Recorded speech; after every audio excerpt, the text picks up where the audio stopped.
Picture this. It's 11:47 p.m. You're sitting at your kitchen table. The glow of your laptop is the only light in the room. Your coffee from this morning is still half full, cold and forgotten. Your eyes are burning, your shoulders are tight, your back aches from sitting in the same position for hours. You've been working since 7 a.m., non-stop. Meetings, emails, phone calls, Slack messages, Zoom calls, deadlines, urgent requests, fire drills, more emails, and yet nothing feels done. You look at your to-do list. It's longer now than it was this morning. You think to yourself, where did the day go? You're exhausted, but more than that, you're confused, frustrated, maybe even a little heartbroken. Because you worked so hard, you gave everything, and still, it feels like you accomplished nothing. Now, imagine something else. It's Sunday evening. You're sitting on your couch. The weekend is over, and instead of feeling rested, recharged, ready for the week ahead, you feel dread. A heavy, sinking dread in your chest. Because tomorrow it starts all over again. The endless cycle, the hamster wheel, the trap. And somewhere deep inside, a quiet voice whispers, "Is this it? Is this all there is?" Here's the question millions of people around the world are asking right now. People just like you, just like me. Why does it feel like no matter how much we do, it's never enough?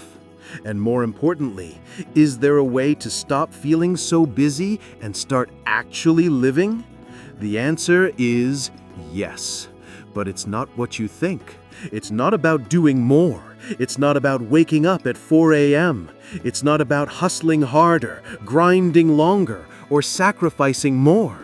It's about something completely different, something effortless. Today, we're diving deep into a book that's changing lives all over the world. A book that doesn't just teach you how to manage your time, it teaches you how to reclaim your life. The book is called Effortless Time Management, and by the end of this video, you'll understand why the secret to getting more done is actually doing less. You'll learn how to work smarter, not harder, how to stop reacting and start creating, how to find peace in the chaos, and how to finally breathe. Let's begin this journey together. What this book is really about. Before we go deep into the chapters, let me give you the core message of this book in one clear, powerful paragraph. Here's the truth Effortless Time Management reveals. Time management isn't about doing more. It's about doing what truly matters. Most of us are trapped in a cycle of busyness, mistaking motion for progress, activity for achievement. We fill our days with tasks that feel urgent but aren't important. We say yes to everything and end up with nothing. No energy, no peace, no time for the people and passions we love. This book teaches that real productivity isn't measured by how many items you check off a list. It's measured by how aligned your actions are with your deepest values and highest priorities. It's about working smarter, not harder. It's about creating space for rest, creativity, joy, connection, and meaning. It's about designing a life where time serves you, not the other way around. This book is your guide to breaking free from the exhaustion trap and stepping into a life of intention, presence, and effortless flow. Now, let's dive deeper into each transformative lesson.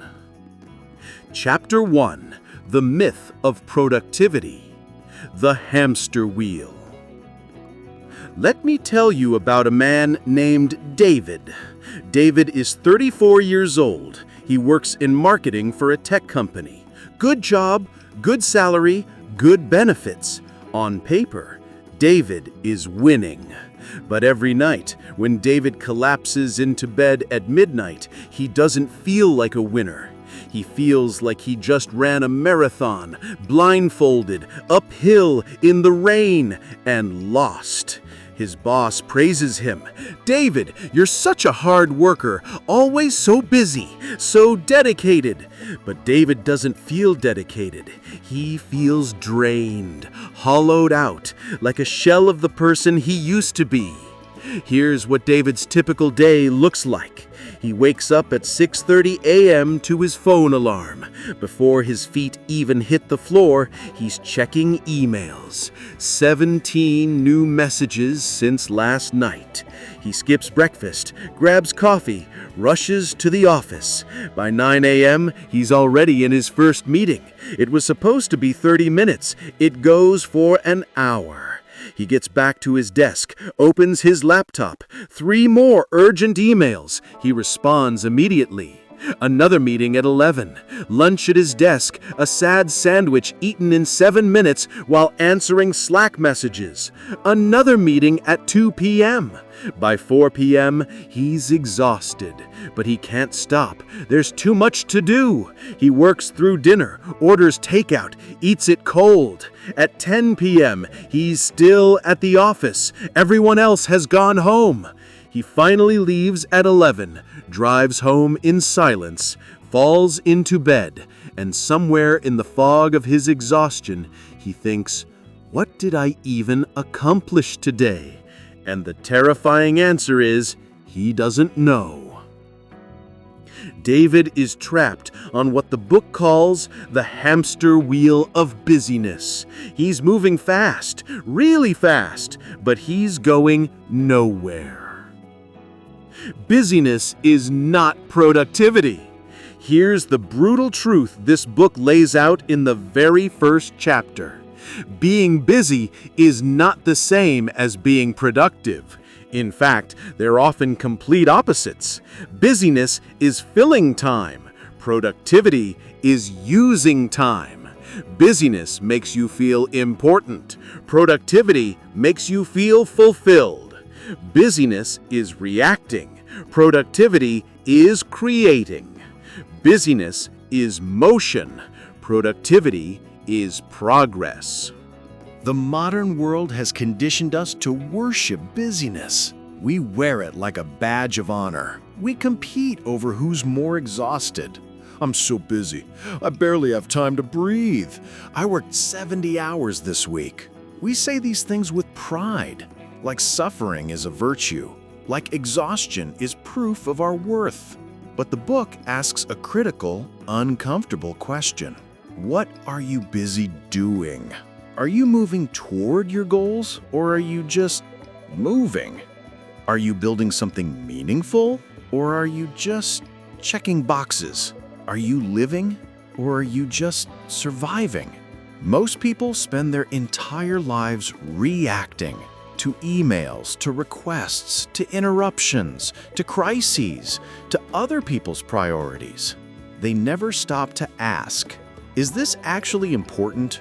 Does this actually matter? Will this move me closer to the life I want? And that's the trap. The book teaches that true time management starts with something radical, ruthless clarity. You must know with absolute certainty what matters most to you, and then you must protect it like your life depends on it, because it does. Practical application, the priority audit. Here's one of the most powerful exercises in the entire book. It's called the priority audit. Here's how it works. Step 1, take out a piece of paper or open a blank document, whatever works for you. Step 2, write down everything you did yesterday, every single thing, every task, every email, every meeting, every phone call, every minute spent scrolling through social media, every distraction, everything. Be honest. No one else will see this. Step 3. Now, next to each item, ask yourself one simple question. Did this bring me closer to my goals? Did this add real value to my life? Will I care about this a year from now? Be ruthless. Be honest. You'll probably find that 60 to 70% of what you didn't actually matter. It wasn't important. It wasn't urgent. It was just noise, filler, busy work. It made you feel productive, but it didn't move you forward. The book says something powerful here. If it doesn't move you forward, it's moving you backward. Because time spent on the unimportant is time stolen from the important. So starting today, before you say yes to anything, any task, any request, any meeting, any commitment, pause and ask yourself, does this align with my priorities? Does this serve my goals? Does this honor my values? If the answer is no, don't do it. And if the answer is, I don't know, that's also a no. Takeaway. Busyness is a trap. Productivity is a choice. Stop measuring your worth by how much you do. Start measuring it by how much you accomplish that truly matters. Most of what we do doesn't matter, and that's the problem. Have you ever felt like you're busy all day but accomplish nothing? Like you're spinning your wheels and going nowhere? Drop a comment and let us know. You're not alone. Let's break this cycle together. Chapter 2: Energy over Time. The Burned Out Mom. Let me introduce you to Sarah. Sarah is 38 years old. She's a mother of 2 beautiful kids, a 7-year-old daughter and a 4-year-old son. She works full-time as a nurse in a busy hospital. She volunteers at her kids' school every other weekend. She cooks, she cleans, she helps with homework, she packs lunches, she plans birthday parties. Everyone who knows Sarah says the same thing. Sarah, I don't know how you do it. You're amazing. You're like Superwoman. But Sarah knows the truth. She's not Superwoman. She's not even doing it. She's barely surviving. Here's what Sarah's week looks like. By Monday afternoon, she's tired. By Wednesday, she's so exhausted she can barely think straight. She makes mistakes at work, she forgets things, she feels like she's moving through mud. By Friday, she's irritable. She snaps at her kids over nothing, she feels guilty immediately, but she can't stop. She's just so tired. By Sunday night, she's dreading Monday. The cycle starts again. Sarah has time. Technically, she has 24 hours in a day just like everyone else. But she has no energy. And without energy, time is meaningless. Time is not the problem, energy is. This is one of the most eye-opening, paradigm-shifting insights in the entire book. You don't have a time management problem. You have an energy management problem. Think about it. Really think about it. You can have 8 hours to work on an important project, but if you're exhausted, distracted, mentally drained, emotionally depleted, those 8 hours are completely useless. You'll stare at your screen, you'll procrastinate, you'll check your phone 47 times, you'll accomplish nothing. On the other hand, if you're rested, focused, energized, and mentally sharp, you can accomplish in 2 hours what would normally take you 8. The book explains it like this. Time is neutral. It's the same for everyone. But energy is personal. And energy is what determines the quality of your time. You can't create more time, but you can create more energy. And when you have more energy, you get more out of every hour.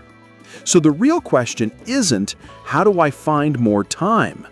The real question is, how do I protect and maximize my energy? The energy audit. The book recommends a practice called the energy audit. Here's how it works. For 1 full week, at the end of every day, rate your energy level on a scale from 1 to 10. Then ask yourself these questions. 1. What activities drained my energy today? Was it certain people, certain tasks, certain environments? 2. What activities boosted my energy today? What made me feel alive? What gave me flow? What time of day was I most energized? Morning, afternoon, evening? What time of day was I most drained? After lunch, late afternoon, after meetings? After 1 week, you'll start to see clear patterns. Maybe you realize that you're sharpest and most creative between 8 a.m. and 11 a.m., but you've been wasting that precious time answering low-priority emails. Maybe you realize that back-to-back meetings absolutely kill your energy, so you need to schedule 15-minute breaks between them to recharge. Maybe you realize that certain people drain you, and certain people energize you, and you need to set boundaries accordingly. Maybe you realize that you feel best when you move your body in the morning, or when you take a real lunch break, or when you say no to one extra commitment. The book says something powerful here. Design your day around your energy, not your calendar. Your calendar is a tool. Your energy is your life force. Do your most important, creative, and high-value work when your energy is at its peak. Protect your energy like it's your most valuable resource, because it is. Mindset takeaway. Time without energy is useless. You can't manage time, but you can manage energy. Track your energy, not just your hours. Schedule your life around when you feel most alive, not just when tasks appear on your calendar. What time of day do you feel most energized? Are you a morning person, an afternoon warrior, a night owl? Let us know in the comments, and let's talk about how to design your day around your natural energy rhythms. Chapter 3. The Power of Saying No. There's a woman named Emma. Emma is 29. She works in HR at a mid-sized company. She's kind, thoughtful, generous. She's the person everyone calls when they need something. Her coworker needs help finishing a report before the deadline. Emma stays late.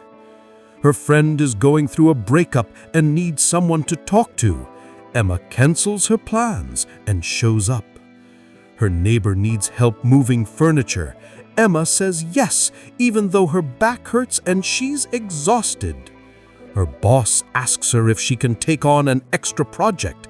Emma smiles and says, "Of course, no problem." Emma is loved by everyone. Everyone except herself. Because at the end of every single day, Emma has no time for Emma. No time to rest, no time to read, no time to exercise, no time to just be. She's constantly exhausted, constantly overwhelmed, and deep down, she's starting to feel something she's never felt before: resentment. She resents her coworkers for asking so much. She resents her friends for taking and never giving. She resents herself for saying yes when she wants to scream no. And she feels guilty for feeling this way. Because isn't she supposed to be helpful? Isn't that what good people do? Every yes is a no to something else. The book delivers one of the hardest truths you'll ever hear. Every time you say yes to something, you're saying no to something else. When you say yes to a meeting you don't want to attend, you're saying no to focused, creative work. When you say yes to someone else's emergency, you're saying no to your own peace. When you say yes to being busy, you're saying no to being present with the people you love. When you say yes to things that don't matter, you're saying no to things that do. Here's what the book says. Your time is your life, literally. Every hour you give away is an hour of your life you'll never get back. Stop giving it away to people who wouldn't do the same for you. Now, this doesn't mean you become selfish. It doesn't mean you stop caring about people. It means you become intentional. You say yes to what truly matters, and you say no, kindly, firmly, unapologetically, to everything else. The book explains that most people say yes for the wrong reasons. They're afraid of disappointing people. They're afraid of being judged. They're afraid of missing out. They're afraid of being seen as selfish or lazy. But here's the thing. When you say yes to everything, you stand for nothing.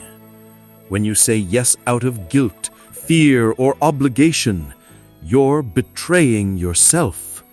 And when you betray yourself over and over again, you lose yourself. Practical application, the no script. The book offers simple, respectful, and powerful ways to say no without feeling guilty. Here are a few examples. The direct no. I appreciate you thinking of me, but I'm not available for this right now. The priority no. I'd love to help, but I'm prioritizing other commitments this week. The values no.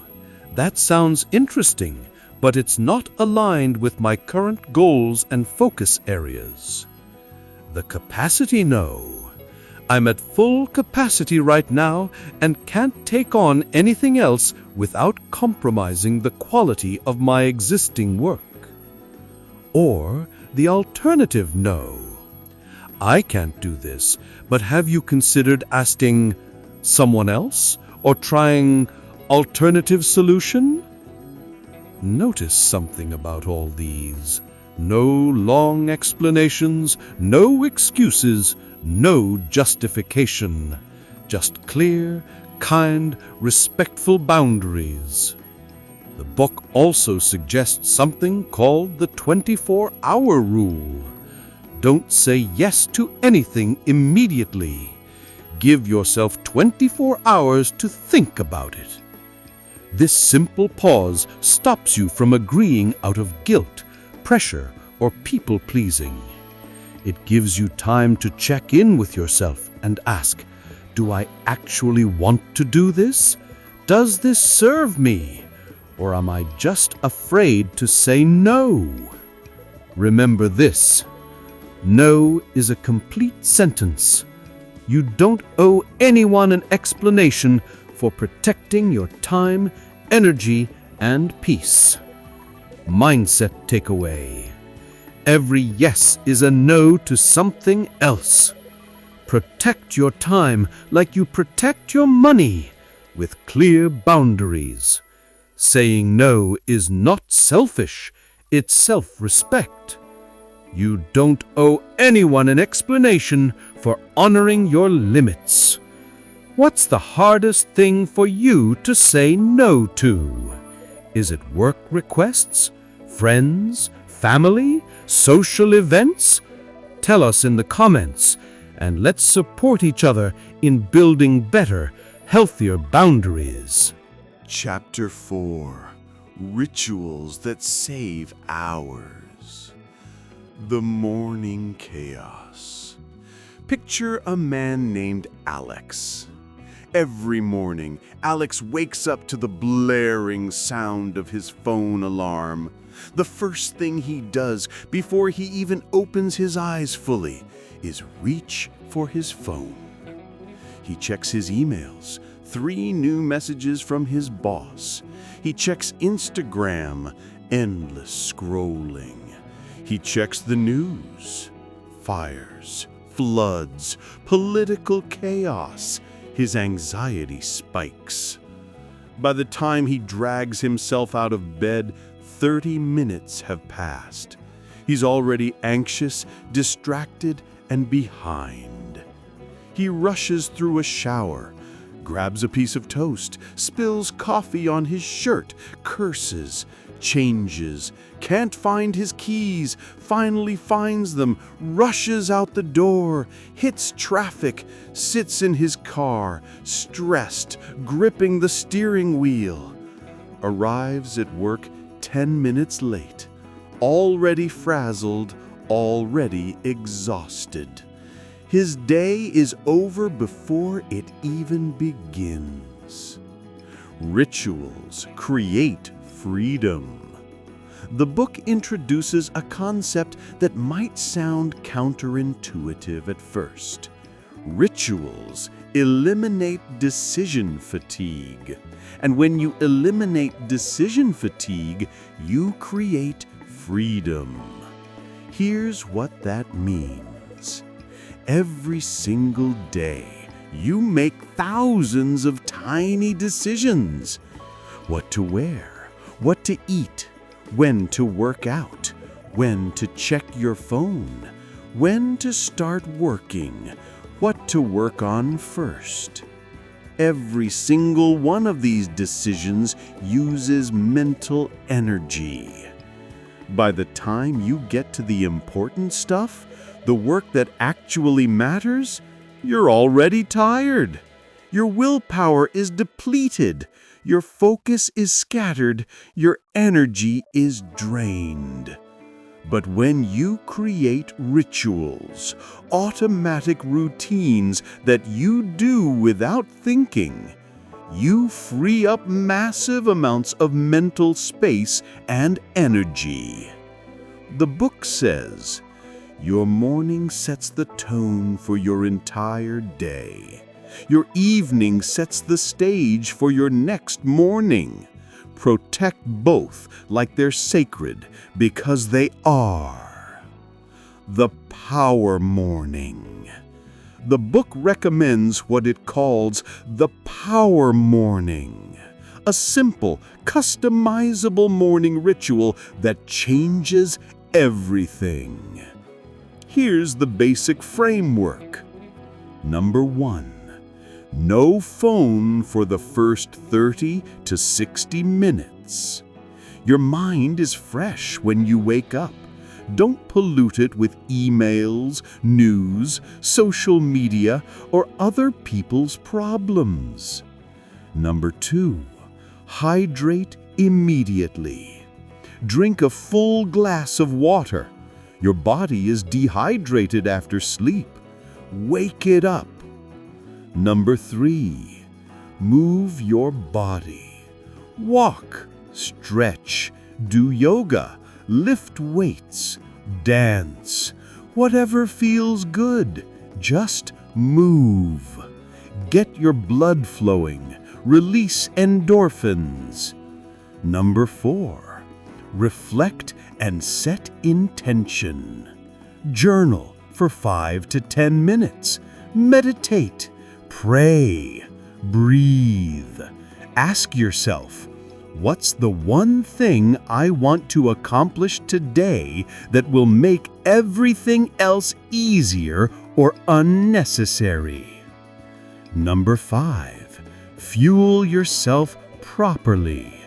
Eat something nourishing, not rushed, not distracted, present. This isn't about being perfect. It's not about waking up at 4 a.m. It's not about following someone else's routine. It's about being intentional. You're not reacting, you're creating. You're not letting the world dictate your state of mind, you're choosing it. Practical application, the evening shutdown ritual. The book also emphasizes the power of an evening shutdown ritual. Here's what that looks like. Number 1. Close your laptop at a set time. Not when you're done, because you'll never be done. At a set time. Let's say 7 p.m. or 8 p.m. Pick a time. Stick to it. Number 2. Brain dump. Write down everything still swirling in your mind. Tasks, worries, ideas. Get it out of your head and onto paper. Number 3. Plan tomorrow's top 3 priorities. Not 10, not 20, 3. What are the 3 most important things you need to do tomorrow? Number 4. Disconnect from screens 30 to 60 minutes before bed. No TV, no phone, no laptop. Give your brain time to wind down. Number 5. Do something that nourishes you. Read, take a bath, talk with a loved one, stretch, whatever brings you peace. These small rituals, morning and evening, might seem insignificant, but over time, they compound into something extraordinary. They save you hours of wasted time, scattered focus, and mental exhaustion. They give you back control. Brain capture. Rituals eliminate decision fatigue and create mental space. Your morning and evening routines are the bookends of your life. Design them intentionally. Small, consistent actions create massive results over time. You don't need to be perfect. You just need to be intentional. Do you have a morning or evening ritual? Or do you wing it every day and hope for the best? Let us know in the comments and share your best productivity ritual with our community. Chapter 5. Deep Work versus Shallow Work. Meet Raj. He's 31. He's a graphic designer at a creative agency. He's talented. He's passionate. He loves what he does. But lately, he's been feeling stuck. Here's what a typical day looks like for Raj. He sits down at his desk at 9 a.m., opens his laptop, opens Adobe Illustrator. He's going to design a new logo for a client. He's excited. 5 minutes in, ding, a Slack message. His coworker needs feedback on something. He responds, gets back to the logo, starts sketching ideas. 10 minutes later, ding, an email notification. A client wants to schedule a call. He replies immediately. Gets back to the logo, tries to focus, but now he's lost it. The flow, the creative spark, it's gone. By noon, he's been working for 3 hours, but he's only done maybe 20 minutes of actual creative work. By the end of the day, Raj has been at his desk for 9 hours, but he's accomplished maybe 90 minutes of real, meaningful work. Everything else? Shallow, reactive, meaningless. Not all work is equal. The book draws a critical distinction that most people never make: deep work versus shallow work. Deep work is focused, uninterrupted, high-value work that moves you forward. It's creative, it's strategic, it's cognitively demanding. It's the work that creates results. Examples: writing, designing, coding, problem-solving, strategizing, creating. Shallow work is reactive, low-value, easily replicable work that feels like work but doesn't create real results. Examples? Emails, meetings, administrative tasks, busy work, responding to messages, filling out forms. Here's the brutal truth. You will be judged by your deep work, not your shallow work. Your career, your success, your impact, your fulfillment, all of it comes from deep work. But here's the trap. Shallow work is easier. It's comfortable. It gives you instant feedback.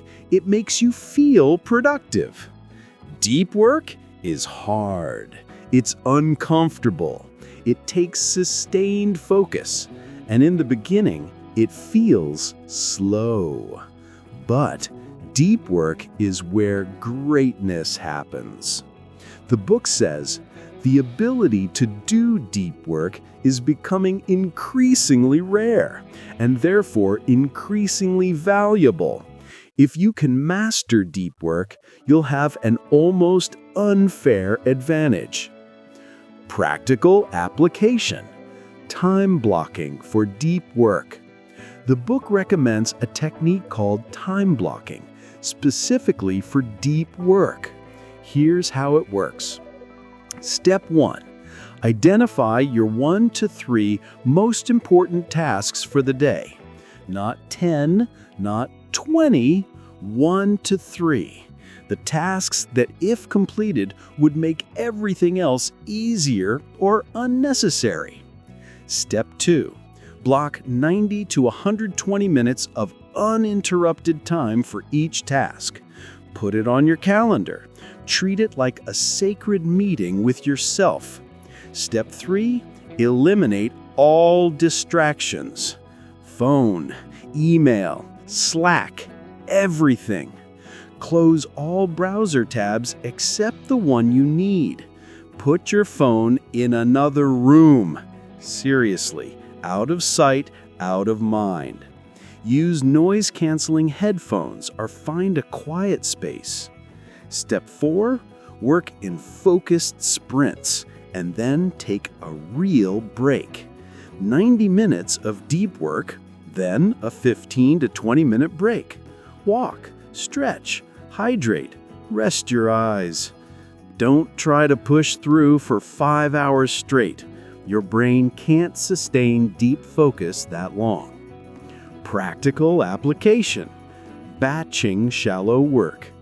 The book also suggests batching shallow work instead of letting it interrupt you all day long.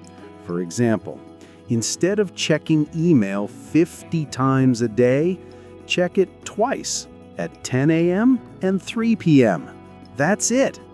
Instead of responding to Slack messages constantly, batch responses at set times.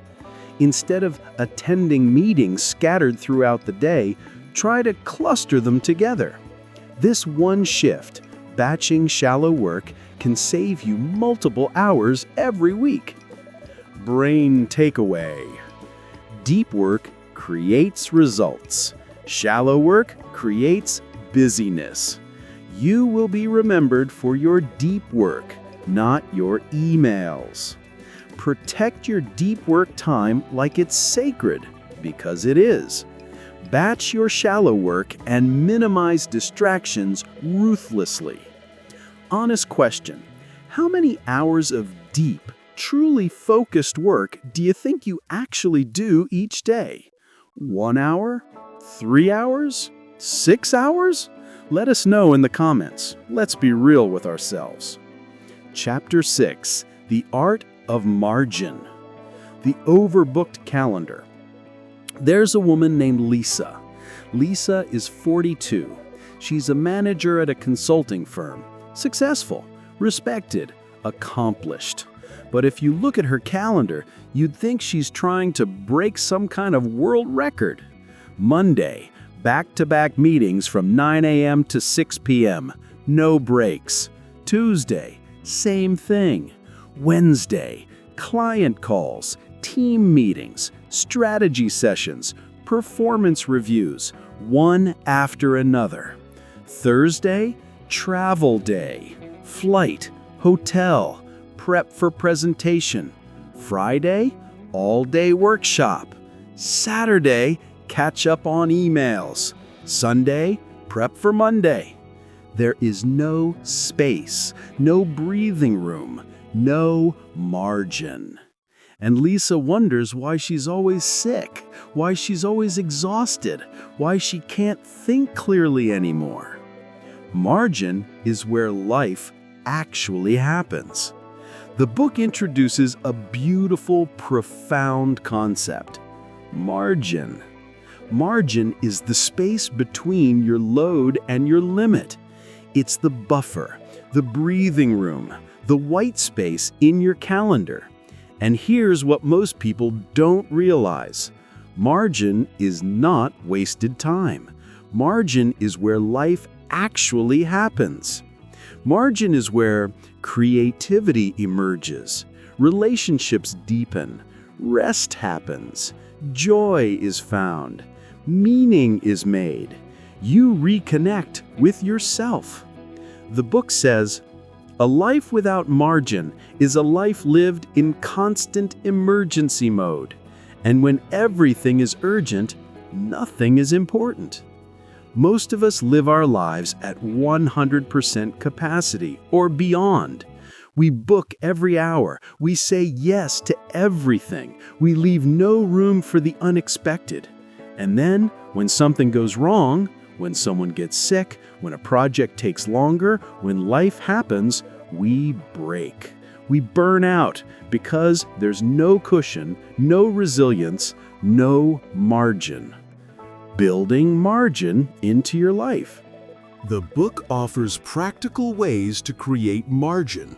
1. The 80% rule. Only schedule 80% of your available time. Leave 20% open for the unexpected, for rest, for spontaneity. 2. Buffer time between meetings. Never schedule back-to-back meetings. Always leave at least 15 minutes between them. Use that time to breathe, walk, reflect, or transition. 3. Weekly white space. Block off at least 1/2 day per week with absolutely nothing scheduled. No meetings, no obligations, just space. 4. Say no earlier.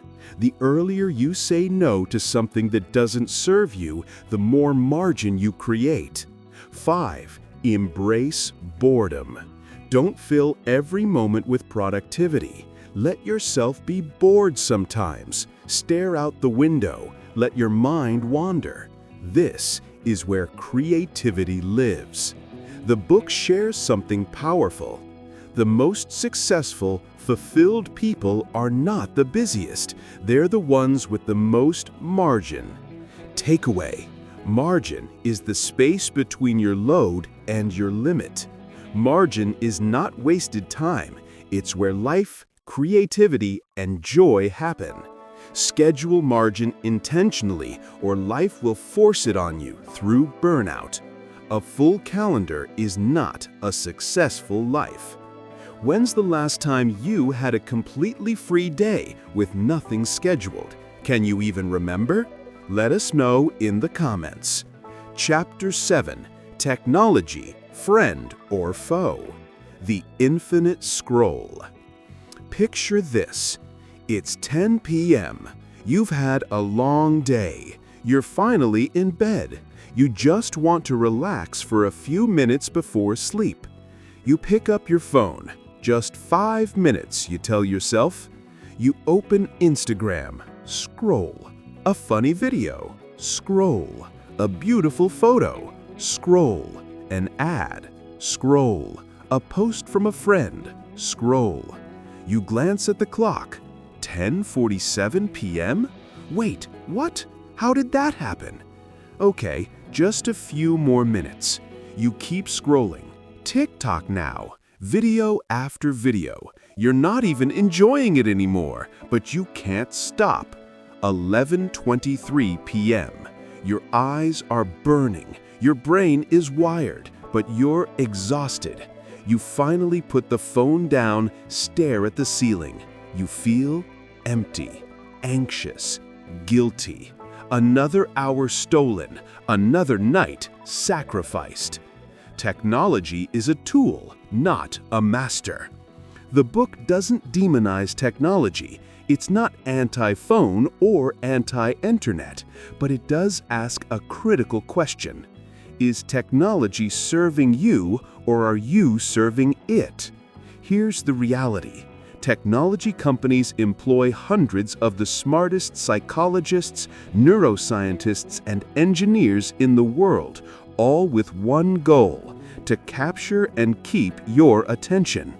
Infinite scroll, autoplay, push notifications, red badges, likes, comments. Everything is designed to trigger dopamine, to keep you hooked, to make you come back again and again and again. And it works. The average person checks their phone 96 times per day. That's once every 10 minutes. The average person spends 3 to 5 hours per day on their phone. Think about that. 3 to 5 hours every single day. That's 1,095 to 1,825 hours per year. That's 45 to 76 full days per year just staring at a screen. The book says, your attention is your life. When you give away your attention, you give away your life. Practical application. Taking back control. The book offers powerful, practical strategies to reclaim your time and attention. 1. Delete, not just disable. If an app constantly distracts you and doesn't add real value, delete it. Not just log out, delete. Make it harder to access. 2. Turn off all non-essential notifications. You don't need to be notified every time someone likes your photo. Turn off notifications for social media apps, games, everything except calls and texts from important people. 3. Create phone-free zones. No phones at the dinner table. No phones in the bedroom. No phones during conversations. No phones for the first hour after waking up. The book says, technology is a wonderful servant but a terrible master. Decide which role you want to play in your life. Takeaway: your attention is your life. Protect it fiercely. Technology should serve you, not control you. Small changes, like turning off notifications, phone-free zones, create massive results. Every hour you reclaim from your phone is an hour you reclaim for your life. How much time do you spend on your phone every day? Check your screen time right now and tell us in the comments. No judgment, just awareness. Chapter 8.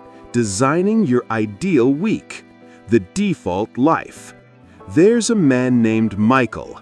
Michael is 45. He's been working in finance for 20 years. He's good at his job. He makes good money. But if you ask Michael, is this the life you wanted? He wouldn't know how to answer. Because Michael never designed his life. He just defaulted into it. He works because he has bills. He commutes because that's where his job is. He checks email on weekends because that's what everyone does. He doesn't hate his life, but he doesn't love it either. It's just happening to him. And one day, sitting in traffic on a Tuesday afternoon, Michael has a thought that terrifies him. Is this it? Is this all there is? Design or default? The book presents a powerful truth. You're either designing your life or you're defaulting into one. Most people never sit down and ask, what do I actually want my life to look like? How do I want to spend my time? What matters most to me? What does my ideal week look like? They just wake up and react, day after day, year after year. And then one day, they wake up at 50, 60, 70, and realize they lived someone else's life. The book says, if you don't design your life, someone else will design it for you, and they probably don't have your best interests in mind. Ideal Week Exercise. This is one of the most transformative exercises in the entire book. Here's how it works. Step 1. Get a blank weekly calendar. 7 days, 24 hours each. Step 2. Ignore reality for a moment. Dream. If you could design your perfect week with no constraints, no obligations, no limitations, what would it look like? Ask yourself, when would I wake up? What would I do first? When would I do my most important work? When would I exercise? When would I rest? When would I spend time with loved ones? When would I pursue hobbies? When would I disconnect? What would I stop doing? Step 3. Fill in your ideal week. Block out time for sleep, non-negotiables 7 to 9 hours, deep work, your most important tasks, exercise and movement, meals, real meals, not rushed, relationships and connection, rest and recovery, hobbies and joy, and margin, white space. Step 4. Compare it to your current week. Look at how you actually spend your time now. How different is it from your ideal week? Step 5. Start closing the gap. You can't change everything overnight, but you can start making small shifts. Maybe you can't quit your job, but you can wake up 30 minutes earlier to have a peaceful morning. Maybe you can't eliminate all meetings, but you can block off 2 mornings per week for deep work. Maybe you can't move to a new city, but you can stop working on weekends. The book says, your ideal week is your North Star. You might not reach it perfectly, but at least you're moving towards something you actually want.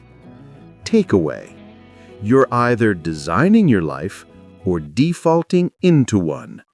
Your ideal week is your North Star. It shows you where you want to go. You don't have to change everything at once. Just start closing the gap. Small, consistent shifts compound into a completely different life.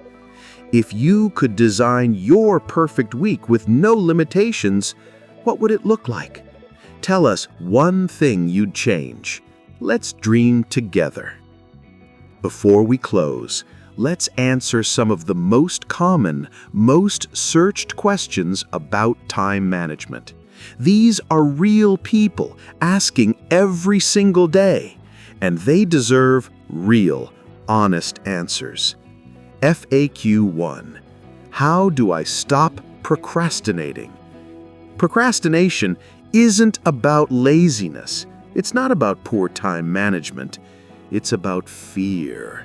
Fear of failure, fear of judgment, fear of not being good enough, fear of the task being harder than you can handle. The book teaches that the best antidote to procrastination is starting small. Don't try to write the whole report. Just write one sentence. Don't try to complete the project. Just work on it for 5 minutes. Often starting is the hardest part. Once you begin, momentum carries you forward. The book also recommends the 2-minute rule. If a task takes less than 2 minutes, do it immediately. This clears mental clutter and builds momentum. Another powerful strategy: reframe how you see the task.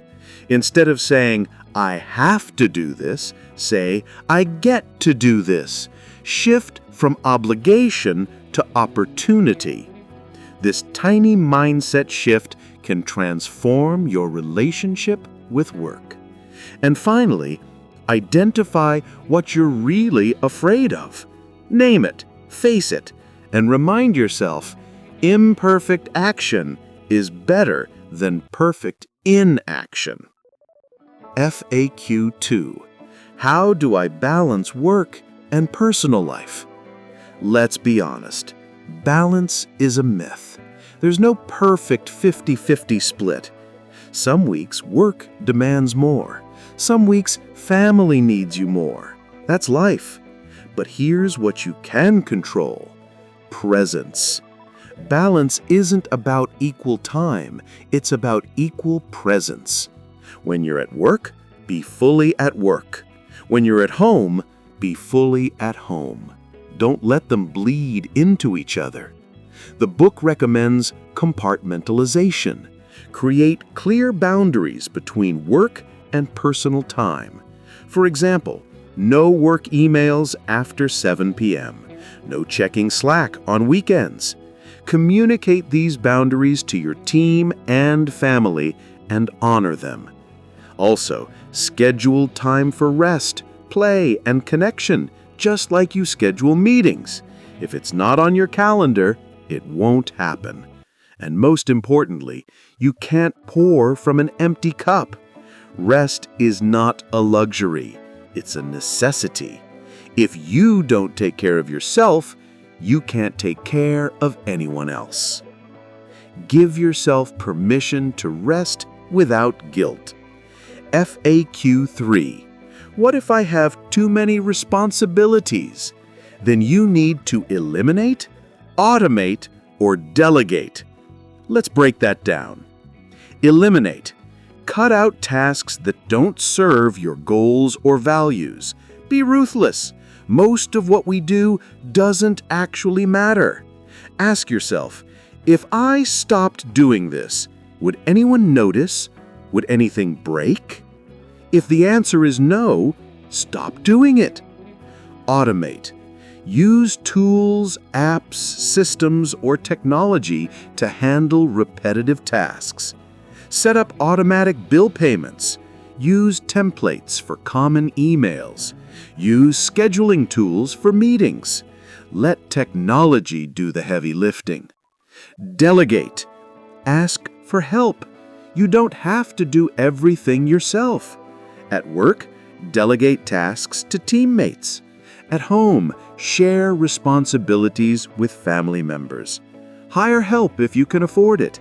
Cleaning, grocery delivery, meal prep. Your time is valuable. The book says most people overestimate what they can do in a day and underestimate what they can do in a year. Stop trying to do everything today. Focus on what truly matters and release everything else. You're not a machine. You're human, and humans need space to breathe, think, and just be. FAQ 4. How do I stay consistent with time management habits? Consistency comes from systems, not willpower. Willpower is limited. It runs out.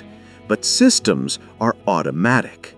The book teaches that you should design your environment to make the right choice the easy choice. Want to exercise in the morning? Lay out your workout clothes the night before. Put your shoes by the bed. Make it effortless. Want to stop scrolling at night? Charge your phone in another room, out of sight, out of mind. Want to eat healthier? Don't keep junk food in the house. You can't eat what's not there. The key is remove friction from good habits and add friction to bad habits. Make it easy to do what you want to do. Make it hard to do what you don't want to do. Also, track your progress. Use a habit tracker, a journal, or an app. Seeing your streak, 3 days, 7 days, 30 days, builds momentum and motivation. And finally, and this is critical, be kind to yourself. You'll mess up, you'll skip a day, you'll fall off track. That's okay. That's human. One bad day doesn't erase your progress. It doesn't mean you failed. It just means you're human. Acknowledge it, forgive yourself, and start again tomorrow. Progress, not perfection. FAQ 5. What's the best productivity method or system? Here's the truth. There is no best system. There's only the system that works for you. Some people swear by the Pomodoro technique. Others love getting things done, GTD. Some people thrive with bullet journals. Others prefer digital tools like Notion or Todoist. The book teaches that the best system is the one you'll actually use consistently. It's the one that fits your personality, your work style, your life. So instead of searching for the perfect system, experiment. Try different methods for a week or two. See what feels natural. See what sticks. And then commit to it. The real secret isn't the system itself. It's the clarity behind it. Know what matters. Know your priorities. Know your goals. When you have that clarity, any system will work. Without clarity, no system will save you. End of FAQ 5. Final thoughts and conclusion. So, here we are, at the end of this journey through effortless time management. We've covered so much together. Let's take a moment to reflect. We talked about the myth of productivity, how being busy is not the same as being effective, how most of what we do doesn't actually matter, and how true productivity starts with ruthless clarity about what does. We explored energy management, how time without energy is useless, how you need to protect your energy like it's your most valuable resource, because it is. We learned about the power of saying no, how every yes is a no to something else, how protecting your time is protecting your life, and how no is not selfish, it's self-respect. We discovered the magic of rituals, how small, consistent actions create massive results, how your morning and evening routines are the bookends of your life, and how rituals eliminate decision fatigue and create freedom. We understood the difference between deep work and shallow work, how not all work is equal, how you'll be remembered for your deep work, not your emails, and how protecting focused time is protecting your future. We embraced the art of margin, how the space between your load and your limit is where life actually happens. How margin is not wasted time. It's where creativity, joy, and meaning emerge. We examined our relationship with technology, how our attention is our life. How technology should serve us, not control us, and how reclaiming even 1 hour from our phones is reclaiming 1 hour for our lives.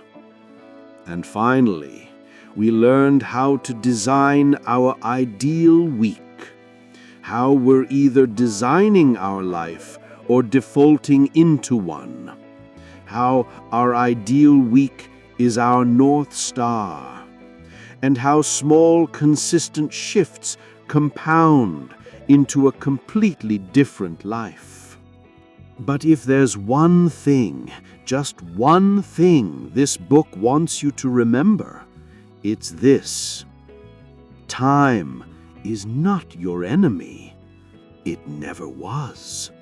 Your enemy is distraction, busyness, reacting instead of creating, saying yes when you should say no, doing shallow work when you should be doing deep work, filling every moment when you should be creating space.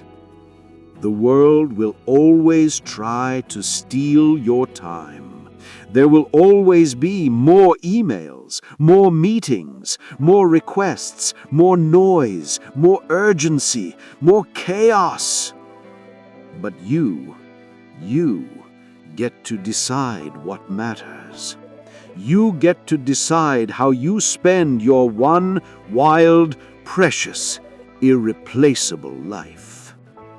And here's the beautiful truth: time is not your enemy. You already have enough time. You just need to stop wasting it on things that don't matter. You need to stop living someone else's life and start living your own. Imagine this: 6 months from now, you wake up at 6 a.m., not because your alarm is blaring, but because your body naturally wakes up, rested and ready. You don't reach for your phone. You reach for your journal, your coffee, your thoughts. You spend the first hour of your day doing something you love: reading, writing, moving, meditating, creating. You feel calm, centered, clear. You go to work, and instead of reacting to 50 emails, you focus on the one project that will actually move your career forward: the deep work, the meaningful work. You're in flow, focused, energized. You leave work on time, not because you finished everything, you never will, but because you honored your boundary. You have dinner with people you love, real dinner, not rushed, not distracted, present. You laugh, you connect, you feel light. You spend your evening reading or walking or just being. You go to bed at a reasonable hour. Your phone is charging in another room. You feel grateful, peaceful, whole.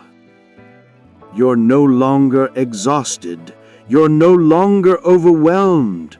You're no longer drowning. You're present. You're purposeful. You're free. That's the gift of effortless time management. Not perfection, not hustle, not grinding yourself into dust.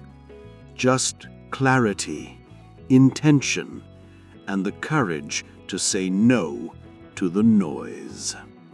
So starting today, right now, I want you to ask yourself 3 questions. What truly matters to me? Not what society says should matter, not what your parents want, not what Instagram tells you. What matters to you?